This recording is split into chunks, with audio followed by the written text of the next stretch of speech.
Yo guys, what up, Viper here, and today I'm going to talk about another really good team that used to be super strong, then kind of fell off because people played a bunch of counters, but those counters are disappearing now because this kind of rock, paper, scissors meta is playing out like it used to. There's something really strong, we counter it, then we counter the counter, we counter the counter, and so on and so on. And in these iterations, a lot of the really strong teams from before come back, or they come back in slightly different variations.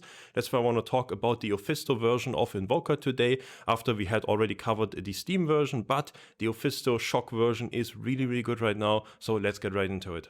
So this is pretty much the current build that I have for this team. It is very lean.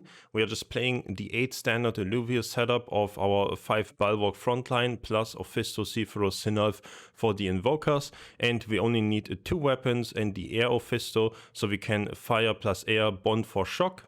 That is the standard thing. Now, because the Invoker team tends to be really weak against, for example, Flish, Psion, Cardulok setups, and also in some Invoker mirrors and similar, just having the Rampfire in, very valuable. And the really strong thing about the Rampfire edition in this version of this team is we are playing the Fire Psion weapon anyways, so we don't need to add an additional weapon for Rampfire. We don't need to add an additional suit for Rampfire because we play a like Omega energy based suit anyways.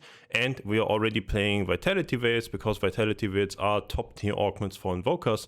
So this Rampfire is a 1-card addition, 1-card attack in this version. Super good, and it doesn't. Yeah, you don't get like extra useless things like in some other matchups where you go for Rampfire, then you go for a fire weapon, you go for an extra suit, an extra augment, and you feel like you're missing out on so much other stuff. It's not the case here. It adds basically this whole rogue package, this whole backline access package to the team, and yeah, very clean to have this.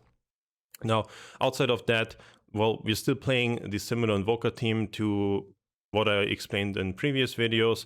It's just the simple Atlas, a Kara Blue, and Grocko plus a weapon on turn 1 usually. If you play versus Toxic Colossus, you can just skip turn 1 or only play Atlas and a 70 cost weapon, because against Toxic it's very difficult to kill anything, and just going for Atlas plus 70 cost weapon has likely the highest chance of even killing the enemy ranger if your blaster weapon, your Gauntlet, is attacking the enemy ranger.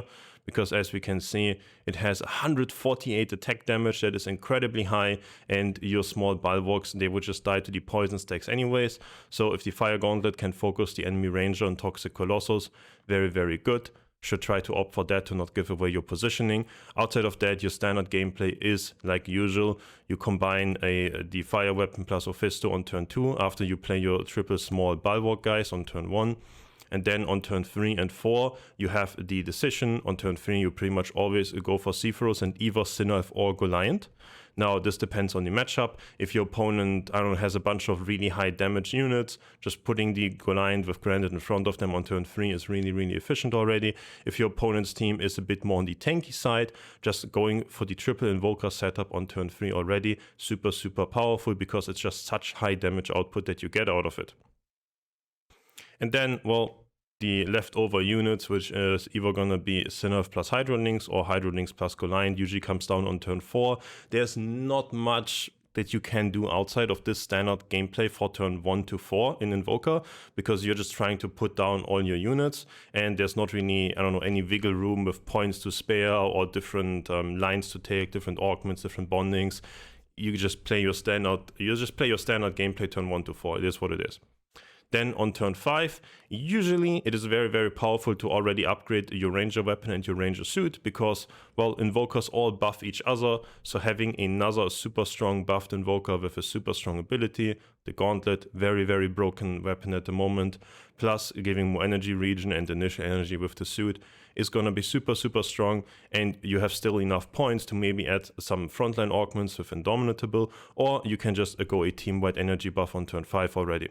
But as the standard line, I would very much advise to just upgrade your Gauntlet and upgrade your Ranger suit on turn 5 and maybe add some frontline augments, because you are very tanky, you have a Granite, you have 5 Bwalk, so you just need damage, you need to kill the enemy, because if the enemies are dead, they can't do any damage anymore. Offense is a really good defense, as they say, and it is very much true in this team. Now, the most difficult thing to play against are going to be rogues and Rampfire enemy teams. The best counter that you have against those goes is if you just go for Vitality Veil and Indomitable combo on most of your Invoker units. Because if they drop low due to the Inferno or the Ramp Fire hitting the Ramp Fire itself hitting him with the big AoE ability, but otherwise just the Inferno tick damage, well, Vitality Veil is gonna keep your Invokers alive and it's gonna give them energy. Plus Indomitable, they won't die, they will cast their abilities very, very good into Rampfire. Also, the Shock version is kind of a soft counter to enemy Rampfires because the enemy Ranger tends to be the lowest energy resist unit. And if we read what Shock does, each shock unit on the board calls lightning to strike the lowest energy resist enemy every 4 seconds, damaging and reducing the energy resistance. So the combination of Ophisto, which targets the lowest health enemy, and the shock ability targeting the lowest energy resist enemy, which usually tends to be the enemy ranger, means that you can kill one of the enemy Inferno units usually very easily, and your Ophisto gets the double cast because if the first Ophisto cast kills, it just refunds 100% of the energy and casts again, which usually means you win the game. To triggering the Invoker buff and it just being a very powerful ability, and if it gets a reset and cast twice, you tend to win those rounds. Now, another interesting side note on the Augments maybe, I do think one Parasitic Link is pretty nice to have because a lot of the Invokers we do the Survival Protocol Vitality Veil combo on, so in the late game if they have Vitality Veil Protocol on them, they proc Indomitable, they get a bunch of energy regen, they cast their abilities, they are still very, very low on health, but with some Omnivamp, like giving 2 nearest allies 16% on the second option of this. Both your Sephiroth and Ophisto also enough. I would use this on Sephiroth certainly, because Sephiroth is targeting 3 enemies. It is targeting the 3 nearest enemies, which if Sephiroth or Mega Power in the late game is super, super high, this kind of reads kill the 3 nearest enemies. So if it kills the 3 nearest enemies after being 50% damage, taking 50% less damage while casting the ability, it then can heal up with the Omnivamp and it can probably cast another ability. Now regarding gameplay, usually I would just jump into a game after talking about the teams here and just explain on the go how to do in position and so on everything. Now I think not even everybody is on YouTube is aware that I'm streaming on Twitch pretty much live every single day, testing a bunch of different teams that well, not all of that can make it to YouTube. It is just too much. And yeah, so I want to go into one of my Twitch VODs, recap one of the games that I've played on stream. And I think I'll keep doing that in the future just to give some more awareness and to also find some really, really cool games to showcase. So here, one of the recent games that I played on stream versus Patard. This is one of the most standard meta teams people are playing at the moment, where they go some Cardulox, Toxic Colossus, super strong early game opener, combining the Berserker follow-up, which is like one of the strongest turn 1 and 2s that you can have in the game. And then they utilize just going for a Bwalk Earth combo frontline. They sell their Cardulox and then go for a Tsunami Enchanter late game combo. Pretty much super standard, super meta right now. So let's see how the Invoker team can do against this and how we play this. We can skip forward a bit here. Legendary Augment bidding phase. It is relatively interesting, I would say. Vital Strike very strong for Berserkers. Evasive Veiling, super good counter Augment against the Berserkers. But because they do play for Tsunami Enchanter late game and Invoker can't really use Augments until turn 5. So I would only put this Augment on turn 5, maybe on turn 6, and that's when the Berserkers are not their main damage dealers anymore. That's why I'm not prioritizing this. Granite Affinity Chip, well, just a really good thing to have. So can go here, we see I get the Granite Chip, opponent tried to deny me the Evasive Veiling. So that's a really good outcome because Evasive Veiling doesn't really do anything against Invoker. Now here, turn 1, you can see I go for the Atlas and the 70 cost weapon on my Ranger, because if my Ranger auto-attacks the enemy Ranger in this matchup, then it will kill the enemy Ranger and mitigate some early game damage.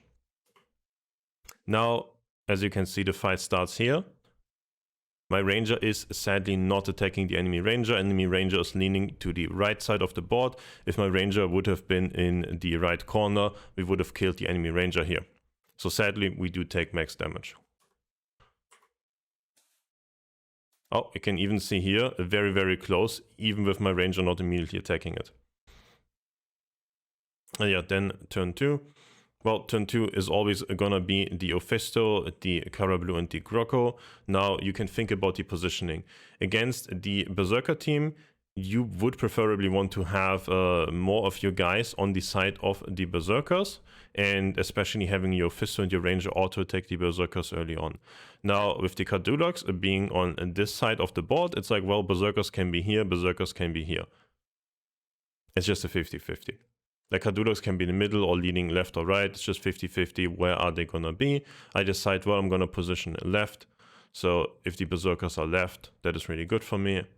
It turns out the opponent decided to go for a Greater Gorilla. This is a tech that I think mainly Patard is playing. I haven't really seen this much else. It is looking like it could be good here, but as you guys can see, the shock procs are hitting the Gorilla because it's a Colossus Ranger. Gorilla is the lowest energy resist unit, so the Rogue did not really accomplish a whole lot here. Now, I still didn't get a Ophisto reset on my cast or anything like that, so we're not really winning this fight. The Gorilla was really good in the sense that if you want to replay this, you can see here on the first cast, the Gorilla is casting, Ophisto tries to cast, Ophisto gets taunted, the cast gets interrupted. So the Gorilla did a really, really good job, but it wasn't enough to win the fight. So it's certainly annoying if the Gorilla can interrupt the Ophisto cast. That's the main thing that you have to pay attention when playing Invokers versus any of the Gorilla lines. Like the 30, the 40, or the 55 cost one, they all kind of do the same in that regard. So you want to put some extra energy gain or Siphon Matrix or anything like that to counter the Gorilla later on, so that the timing is not that your Invokers get interrupted during casting animation, because as long as they don't lose their energy, well, it's fine, right? They just need to not be interrupted in casting animation. Now, looking at this turn, my opponent has a Rogue anyways, so my frontline is not full tanking the enemy damage, and they usually bring in more tanks this turn. Therefore, just going Sinolf and Sephiroth makes a lot more sense than putting in extra tanks for my side here. Also, tanks kind of weak to the Toxic, because Toxic is just AoE, percentage health, a debuff, right? So my one Atlas, it's gonna be okay. Maybe Atlas is gonna be okay. Well, yeah, as you can see here, because I didn't have any tank on this side, the Grocco can walk up to Sinolf. That is obviously not perfect, but long term, on turn 2 and longer on to the game, it just made a lot of sense to play the tanks on this side in front of the Ophisto as well. And you can see we just having a lot of damage this turn. Our opponent's team did not really have a lot of damage. It's just mainly Bwalks and Toxic and Earth, Colossus, a bunch of defensive things. My little frontline held the enemies up long enough so that the Invokers could get the 2 waves of casts, and with 2 waves of fast casts, they could just wipe the enemy team here. That's how a lot of these turn 3 fights can go, because your 3 water Bwalks, they are pretty tanky. Water gives your team energy regeneration, and you have really insane damage output at 4 Invokers in play for sure. Now, Legendary Augment building phase is relatively boring here.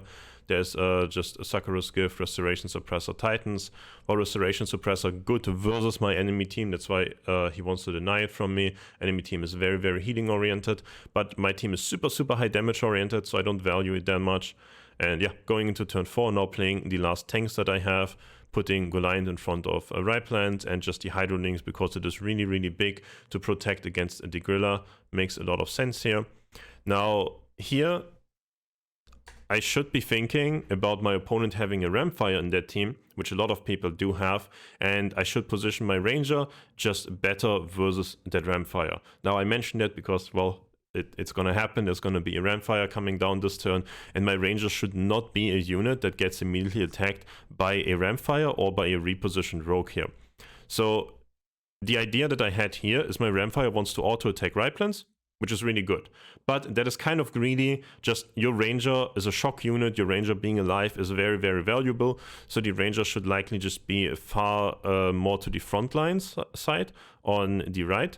Because if like a Rogue comes down to this side here, well, there's a bunch of units, but they can probably deal with it. It's very tanky and so on. If my ranger is on this side, then, well, the rogues would maybe kill my ranger, my Sinnoh, but they would be far away from my other damage dealers. So yeah, having my ranger clumped on this side here doesn't make much sense, because Sephiroth with Granite can tank, and then there's a Lynx that can tank. So this side is safe against rogues, and I make it weak against rogues by having my ranger here. My ranger should just be on the other side. If my opponent repositions the minis, the damage dealers on the front line, well, then my opponent repositioned and had to spend a bunch of money on that, making the overall power level weaker, and I can reposition my ranger for free next turn anyways. So yeah, that, like, it is kind of a minor thing, but just so you guys get the thought process on here, ranger should not be here. Maybe the ranger should be in front of the Sephiroth even. That is also a safer spot, because Sephiroth with Granite can tank rogues. Now we can fast forward a bit here. Well, opponent goes for the Rampfire, doesn't think they can win with the standard Tsunami Enchanter line, which probably makes a lot of sense. I don't think standard Enchanter Tsunami line will do really well versus my team. But yeah, you can see here the enemy ranger got hit by shock, got hit by Sephiroth, and the enemy ranger just died, so there's no Inferno damage coming in. Now the Rampfire is doing some Inferno damage, sure, but we still get to kill most of the enemy team here, because we just have so much damage output. Now I'm gonna lose this fight because, like I said, the ranger mispositioning probably just cost the slight damage that could go extra on the Rampfire, but we lose with barely anything, and our opponent had to commit to Rampfire. 400 HP, still usually 2 turns, and Invoker having crazy late game. Now, this is the turn where you would usually just spend 100 coins on upgrading your ranger fully, and you can put in some other augments. Now, I have really good defensive augments this game, so I'm just gonna utilize my defensive augments and probably fully upgrade my ranger. That is like the highest power level, most standard kind of play. I think at this point it's pretty difficult to predict what my opponent is going to do as well. So that is what I would suggest you guys basically. And now we remember what I said 15 minutes ago or 10 minutes ago in the rest of the video. We're facing a Rampfire, and we can also pretty much just hard counter the Rampfire here with the Vitality Veils on the Invokers, right? So I would say both lines are fine. You can either just full upgrade your Ranger, but the issue with full upgrading your Ranger is, if you look at the positioning here, it's kind of the same issue that there was last turn, where if my opponent puts in the melee damage dealers in front of the Ranger side, the Atlas, the Sinnoh side, they can easily break through and probably kill my 100 coins invested unit. But if we put these Augments this turn, well, there's no easy way of like punishing that, right? So you can see the Ranger should have been in this position last turn. You can see the shock hammering down the enemy Ranger, and now in combination with Sinnoh and Ophisto, it's just killing the enemy Ranger. And yeah, as you can see in a second, the Rampfire is gonna cast, but I have the Vitality Veils on my Ophisto and my Sephiroth, so they both got another cast out. We triggered the Indomitable on the Rampfire, and we can easily wipe that team. Now, this turn, you can see that it's kind of like the same idea. Okay, the 2 Invokers, they got a bunch of casts out, but they still eventually died. So if we can give the Parasitic Link lifesteal plus the Indomitable, they won't die anymore. And as you can see, we upgraded the Ranger fully this turn as well, so that my opponent, if they don't put some really strong melee damage dealers on this side, the Ranger will just, just deal insane amounts of damage and kill the entire enemy team, basically.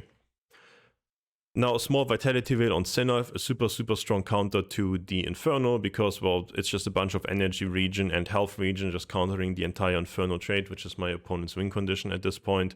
And yeah, now the consideration, is it a small Indomitable augment, or is it just some starting energy on the team? I think both are fine decisions here. Just Indomitable to make sure that Ophisto can live slightly longer seems very good.